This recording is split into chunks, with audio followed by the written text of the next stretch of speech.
this last session, but following this session is the best session of them all. After hours with Pete. That's right. And there's, if you want a true after hours with Brian, you can go right next door. There's So a it's great Rocky little Mountain, bar, or- Rocky Mountain. You can sit at the bar and just talk to Brian. Yeah, you do. On your tab?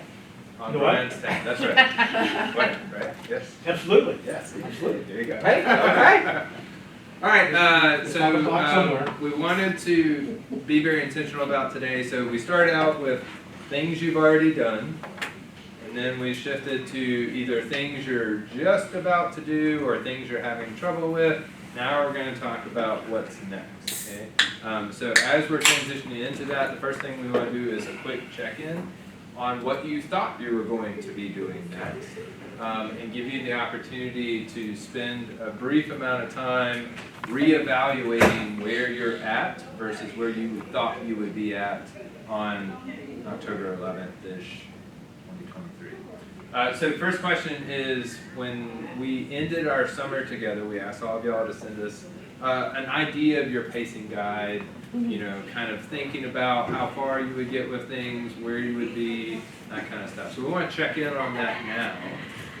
If you have it, you're welcome to pull it up, or if you just want to kind of think about it out loud. Let's have a kind of a brief discussion around where are you? Is that an okay spot? Do you feel okay about where you're at? You know, if you have concerns about being able to actually finish out a certain project, a certain section of the curriculum, we want to give everybody a chance to really talk between yourselves like we've been doing today, to kind of check in. So maybe let's just go around real quick and talk about, let's say, y'all just had fall break, right? So y'all just coming back from, so prior to fall break, where did y'all end up at fall break with your 6th, 7th, and 8th grade classes? I am in the middle of my 6th and 7th grade systems challenge, and 8th grade we finished cell phone, and we're doing a non-STEM ID unit until I'm robots ready. Gotcha.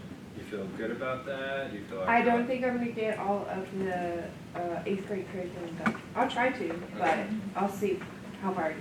Right. But every That's year. mostly because of the robots. Mhm. Gotcha. Okay.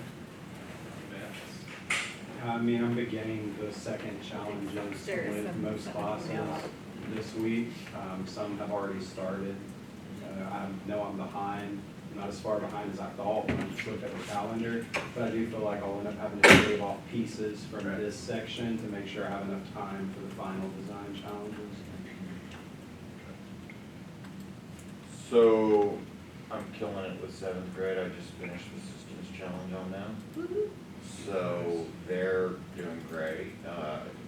6th grade, I finished the first challenge so far. So I think I'm like 3 days behind on that one right now than where I originally anticipated, which I can make up over time. And my 8th grade, I just haven't started because I've got a year and Sure. and why rush it?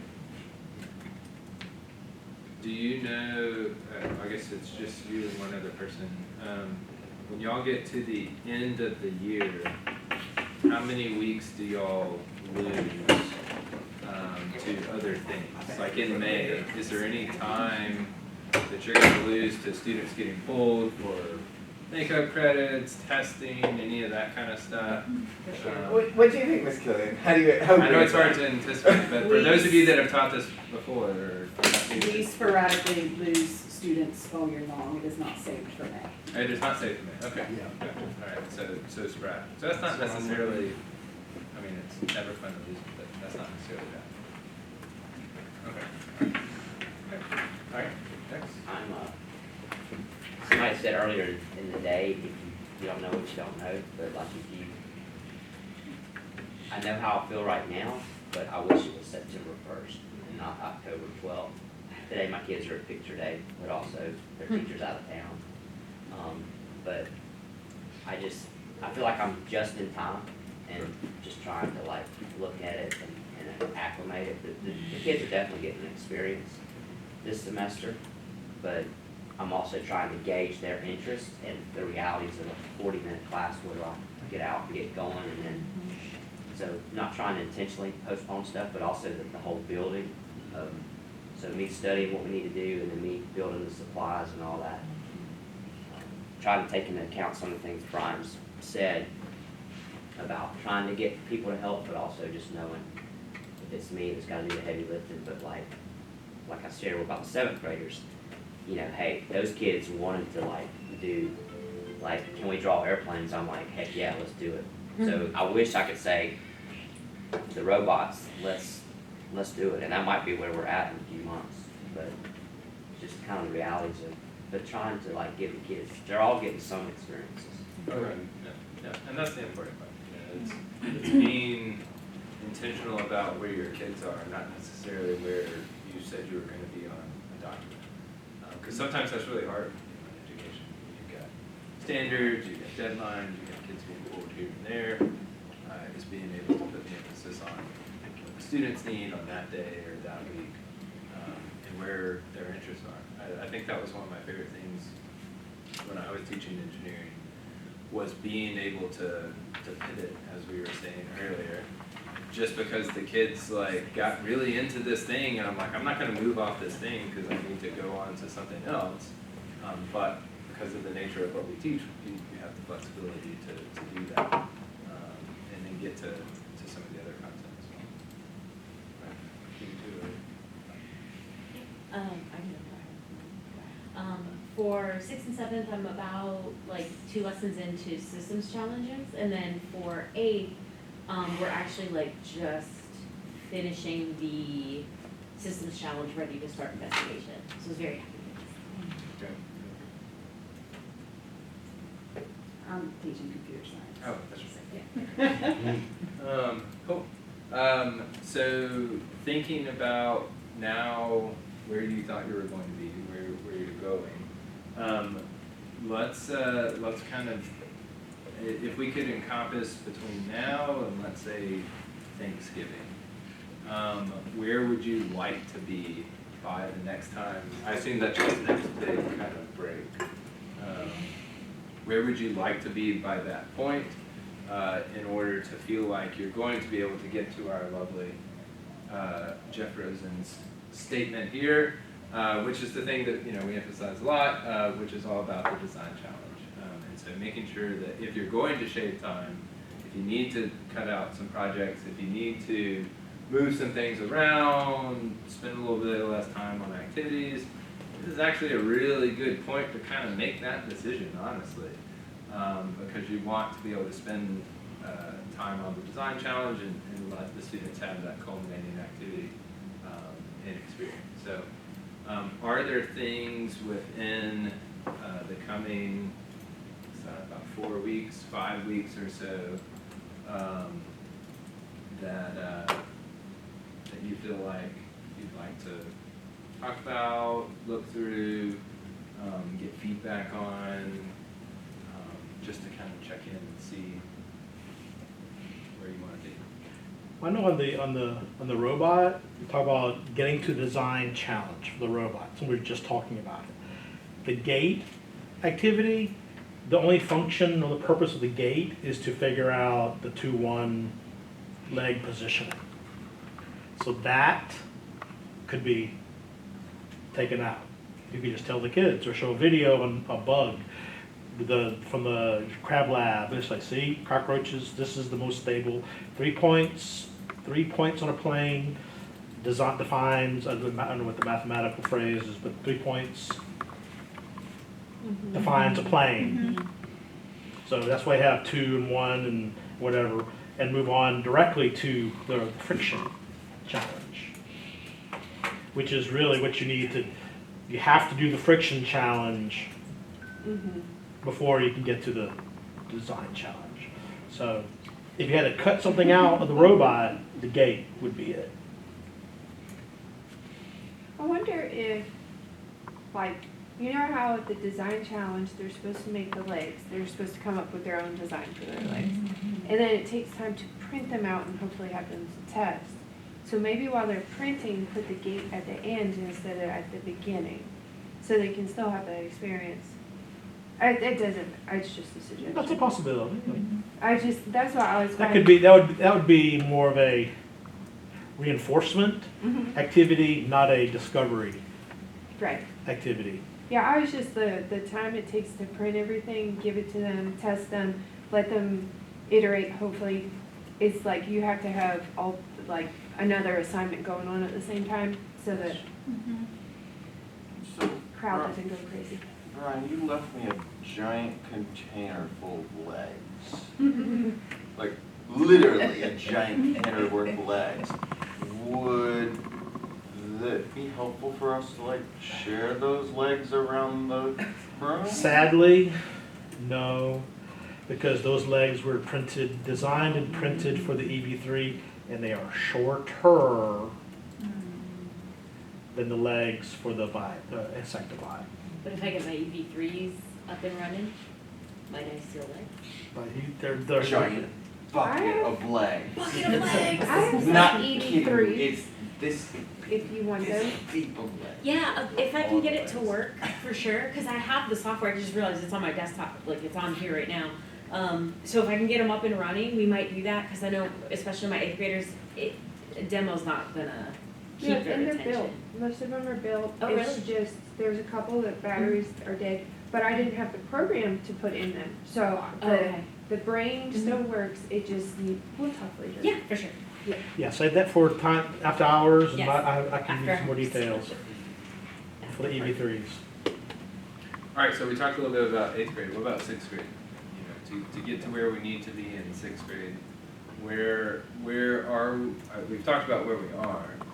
Are there, people in the room that feel like they're going to have to make an adjustment between now and the end, and maybe we can help them out and talk through some ideas of where that might take place.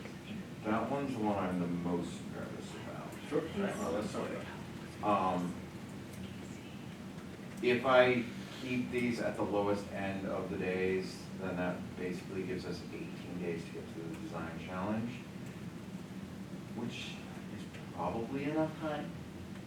But like I said, I'm currently sitting about 3 days behind, and that's not terrible, but at the same time, it's still 3 days. And if we end up taking the higher end of these number of days, then we're really putting the design challenge in danger. But as of right now, it's only a little nervous. Sure.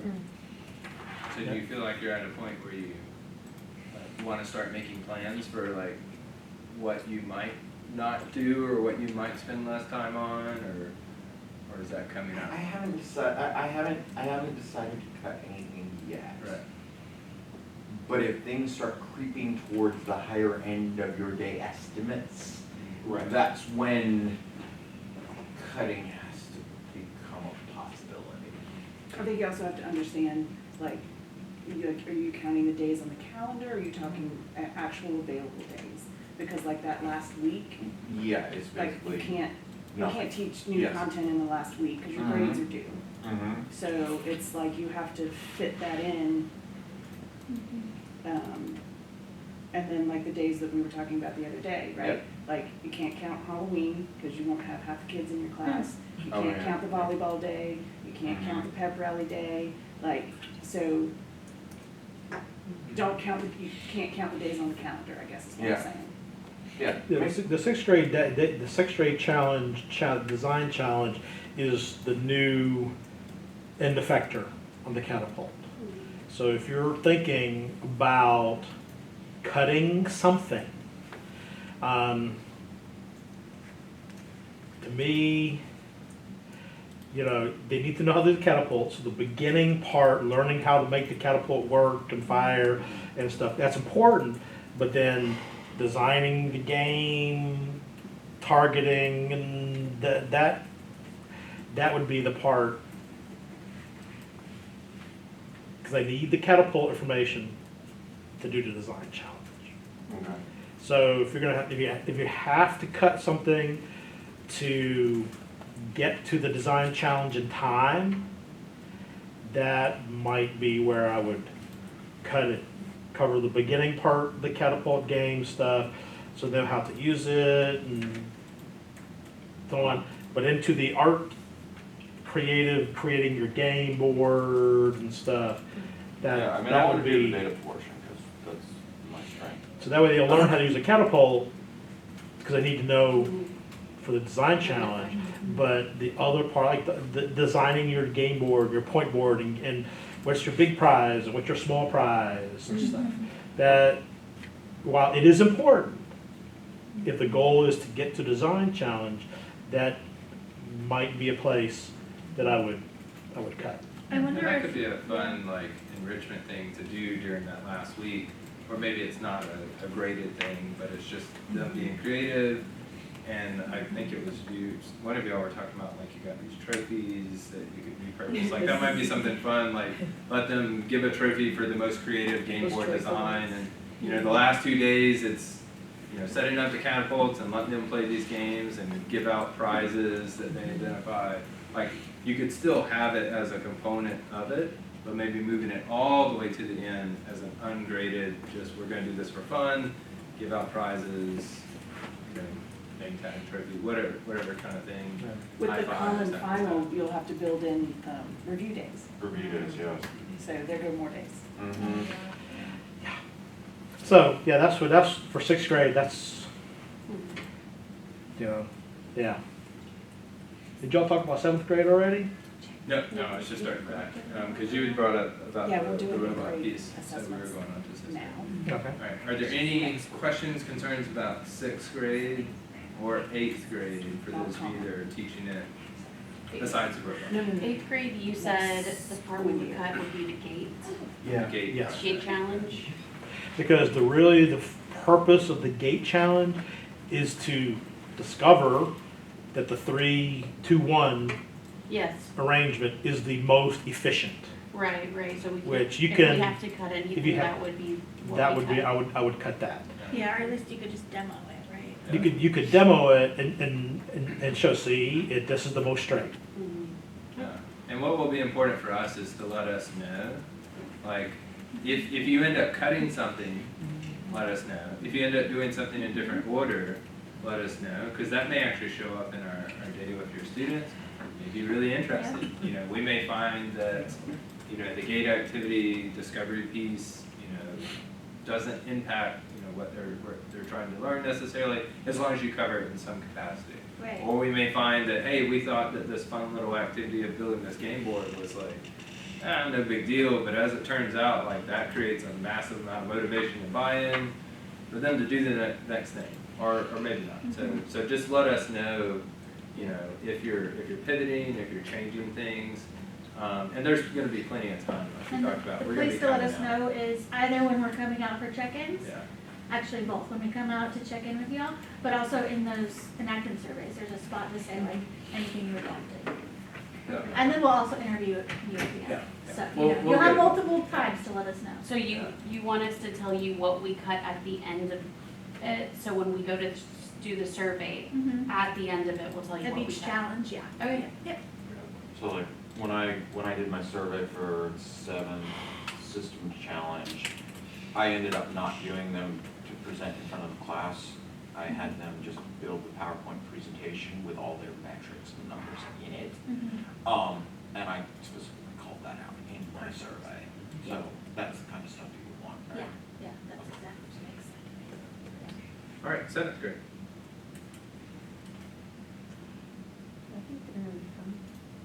Yeah, and I said this with Jeff before, last year, and whatever.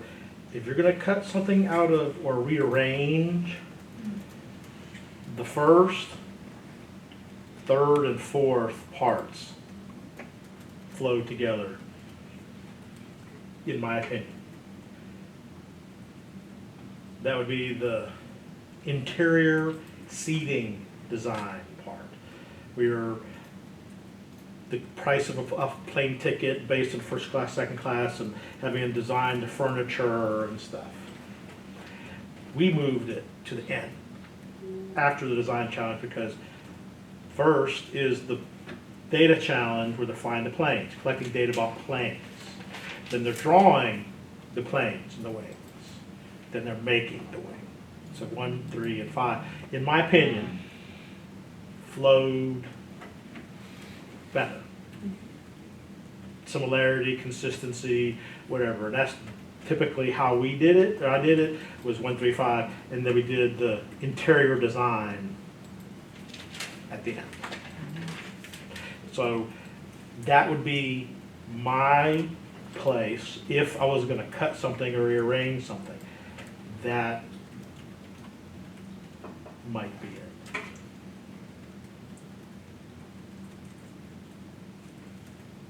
And it was the first time out of the gate for a lot of you, just kind of figuring out how long, because a lot of you ask, how long does this take?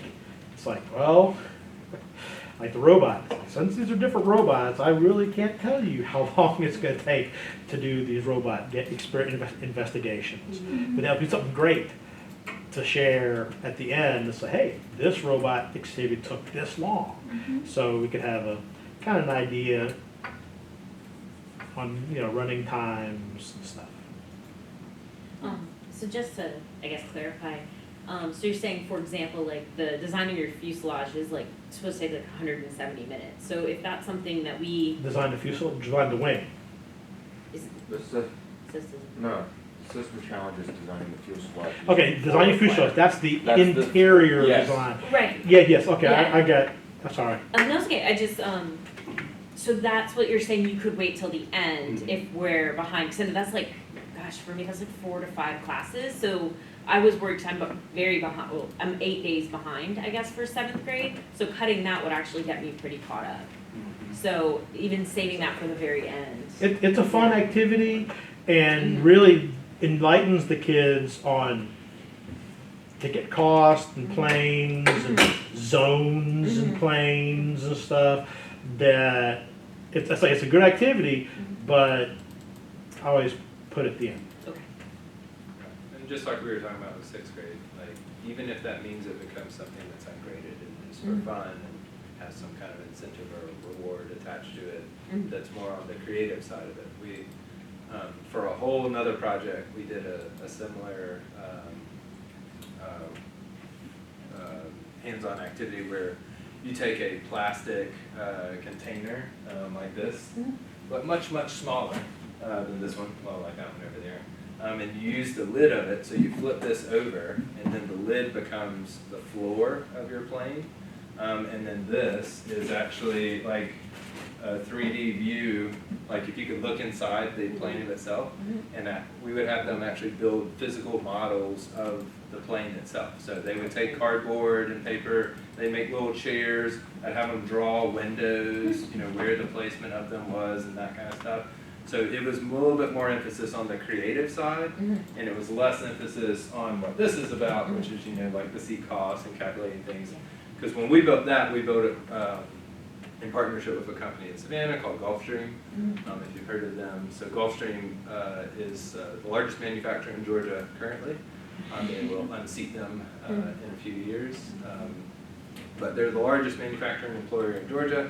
And they make $65 million luxury jet airplanes. And so the people that are buying their airplanes don't care about seat cost and how many people you can fit in there. They care about, like, where am I going to put my queen size bed inside of this plane, and the base model per seat, they're $35,000 a chair just with the leather and all that kind of stuff, and they're super fancy and all this stuff. And so they were like, when they came to us with wanting to do some stuff, their emphasis is very much on the creative side. They want the kids to understand, like, you can be an interior designer for an airplane, and it's no different for multimillionaires than their houses.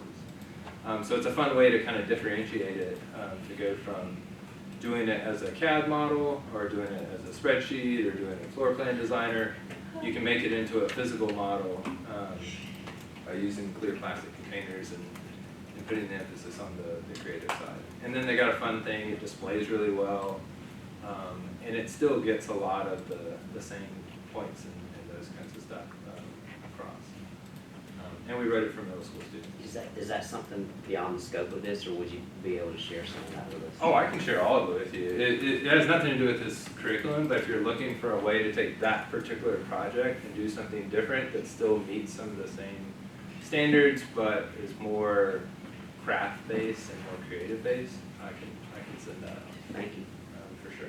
Yeah, I think that's one of the things that felt a little disconnected, because we spent so much time on the forces of flight and gravity and all of that. And then it was like they would create these things that would never fly. Because not once in that unit we talked a lot about price and ticket price, Yeah. but I don't care how much money you have. If it weighs a certain amount, it's not getting off the ground. Right. Yeah, we So I have think kids, a that's hot the part that's tub, a swimming Like you pool. can put 1,000 seats in there, but it will never fly, it will never get off the ground, because it's so heavy, and we never addressed the weight issue, we just were at the ticket price, like if you Yeah. pay enough, you can do whatever you want. And there's no amount of money that's gonna change gravity, so that's why it felt a little disjointed. I have another Gravity, project that's just a that good will address idea, that. it's the law. So we also Just a funded through suggestion. Gulfstream, we did a weight and balance project.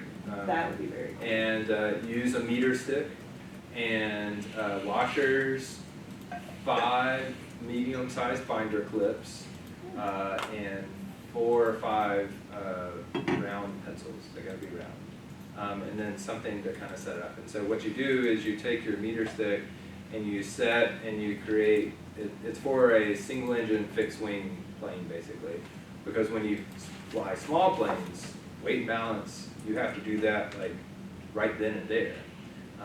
Because if your payload, your passengers are not balanced on each side, or you got too much weight in the back, too much weight in the front, the plane will not fly, or it will fly for a little bit and then there's no plane. And so on You this can always one, bring up all the, how many rock stars or musicians right? died in plane crashes because that math was not done. Yeah. It took off and Yeah. then crashed. Yeah, so this is actually, so if you go to pilot school and you do the FAA ground school training, you learn how to do these calculations, because you have to. Right. And so we built a really simple, and the nice thing about this project is you can do it in 5 minutes, you can do it in 15, 20 minutes. It's more demonstration based. And they take the washers, they create their fuselage, they set their, where their wing is, where the ailerons and the tail of the plane is, and they put a certain amount of weight there. And then they can adjust their payload to see, like, even if I move my payload in front of the wing, behind the wing, or up a little bit, that's why I use the meter stick so they can see those distances. And the payload is just washers that they load onto the sides of the pencils, how to create, to make it level out, to make it to be balanced. And so it gives them a visual representation really quickly to be able to actually see that. So it could be another complementative thing to kind of fill that little gap where you're saying, hey, we jump between these things, but there's this gap that I see where I need to address it. This might fit in there as well. So I'm just going to send you all that stuff. So basically you're saying essentially take a board with pegs on the sides of it so you can add the washers. Pencil. Just pencils. Okay. Pencil and binder clips. So you take the binder clips, you put it onto the meter stick, and you put a pencil through it, and then you put washers. It actually sort of kind of looks like an airplane. If you want to add some cardboard, you can make an airplane. But if you want to get into the math side, you can actually use those distances because it's on a meter stick. Yep. You can measure those distances and you can mathematically prove your design. So you can do, oh shoot, my professor will be mad at me for using this term, predictive analysis. You can do predictive analysis to prove your airplane will fly, and then use the washers in a kitchen scale to actually show any gram scale. You can do the math behind it. So if you go and you research FAA ground school weight balance calculation, it gives you the formula. And in theory, if you scale that down, you can do this in there. So I'm not trying to add. This is the opposite of what we're talking about. I'm giving you more stuff to do, but it's fun little supplemental things that if you know that's one of the things But it's that cool I don't. stuff. Well, I think it's one of the things we haven't talked a lot about today, and we didn't really get into too much this summer. Our emphasis has been on, let's try to get through the content. Let's try to, y'all tell us the areas where there are struggles and that kind of stuff. But we haven't really talked about the gaps in the content. So if you're identifying there are some gaps and things, that would also be, you know, kind of interesting, because what we may have, like right in this moment, we may already have some stuff that we could send you to say, oh, if you're seeing this gap, well, here's a quick little activity you could do that could help address that. Or many of y'all have those gaps, just, you know, and solutions and things you found. I don't know if any of you guys found it, but when I was doing the airplane and having the kids measure the distance they through the airplanes, I looked at their data and realized that some of them couldn't measure, and then added an entire measuring section to it. I'm surprised you said some and not all. No, there were some that clearly knew what they were doing, and because they were in groups of 3, it wasn't totally obvious how many of them, because I'm sure one person that knew what they were doing. Now, all I did was show them a tape measure, and I was like, look, we're measuring this in half feet, so, you know, if it gets closest to the 6, then, you know, call it 0.5, and if it's closest to the end, just call it whatever that number is. So I made it really simple, and yet still some people made it so that there was no way that they We've had to do that in the past, that when I was in science and in engineering, I took it on myself to do a measurement unit where it's like, this is how you read a metric ruler. This is how you read a customary ruler. Yes, and I stole some of those from your thing, because your games were fabulous. It's like, look, play the measuring game until you get really good, and then take my class assignment. Yeah, we did that. I taught high school, and it was the same thing. There were certain things that I just did not assume they knew. And we covered that kind of stuff first, right out the gate, and measurement was a big one. And we did the measuring game where they, you know, you can see how fast you can get and that kind of stuff. But then the cool thing was, by the end of the semester, you know, my kids could read calipers and micrometers and all that kind of stuff, because they weren't intimidated. It was fractions is what it really was. They were intimidated by the fractions. And so they weren't intimidated by it more because they understood what it was based on. We talked about history, King's Foot, and all that kind of fun stuff. But anyway, all right, so we got about 1-ish, 2-ish minutes or so. What we want to make sure before we officially end, and then we can jump into the after hours and go from there, is there anything upcoming that you feel like today we have not addressed for you, that you're like completely lost on, and you'd like to, you know, use the opportunity to say, I need batteries, I need this material, I need an idea for how to fit this project in, or just questions in general about kind of that next thing you have coming up. Not the thing a month from now, but like when you get back to school tomorrow or Monday or whatever it is, are there any concerns that you have that we can kind of help and talk through? The card stock for the airplanes. When are we gonna get that? And then part of the design challenge is that the kids design theirs, cut them out, and refly them. And if we're using cardstock and you guys are cutting on a Cricut, how do we do that for them? Okay. So, this is the kind of packet that I sent y'all originally. So you have your fuselage and vertical stabilizer and your, I had the kids. yeah, so this is what already kind of, you have to add some tape and a penny to give it some weight. But really, this was all cut out on the Cricut.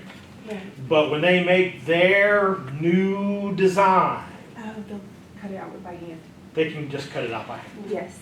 I didn't get those. You didn't get these at all? I brought them to you. With the, No, this is when I brought this out, like, wait, did I leave it or I leave it in the front office? Maybe it's sitting. Because here. No, I will, it's fine. I will give you, actually, you can have these because these were supposed to go to summer hour. You didn't participate, so you can have. I will double check and make sure that they're not hiding somewhere. Yeah, so that's the point with the gliders, that the fuselage, and yes, originally cut out the Cricut, but you could have kids send designs to Cricut and cut it out. That's just time stuff, but the original intention was for them to cut it out by hand. This is 110, this is just regular cardstock. And we, on the battery conversation, we're gonna get batteries. We were just looking at some pricing and stuff. So, if at all possible, we'll try to order today before the Prime Day is up. But we found two solutions. So we found one solution that is, it's an 8-pack, is that right? It's 8 rechargeable batteries, and it comes in a little kit thing. You just plug it up, and it has 8 AA batteries. Go that route, or we might just get regular AA batteries. But I think we're gonna try and get some rechargeable When could we batteries for y'all expect those? soon. Real So, we're working on, I mean, I don't know if we'll order it today, but if we order it Like before the end of the week, it's gonna be Amazon, so it'll be here in like. Okay, it's not gonna. It wouldn't consume open up. too Well, that's much. good that- Oh, no. So we have, he was showing me that another order from Robot Shop, whatever, was shipped this morning from, so hopefully that would be More robot the remaining robot materials, so you can have all 10 robots. But still, going back to original thing, that doing demo solo the first time, maybe a good idea. That way, it's like you were saying, releasing 10 robots to the masses, Expensive. and you're troubleshooting 10 robots instead of having to troubleshoot one robot your first time out the gate. Right. All right, any other concerns for your next thing? So we got your solution solved, Do- we got do the you- battery. Do we have paper, the same weighted paper for them? Like, we used to get strips of balsa wood and they would cut it out of that. Do we have the same thickness cardstock for them to Like design? not cut? Yeah. They're just what's just 1 10-pound? I took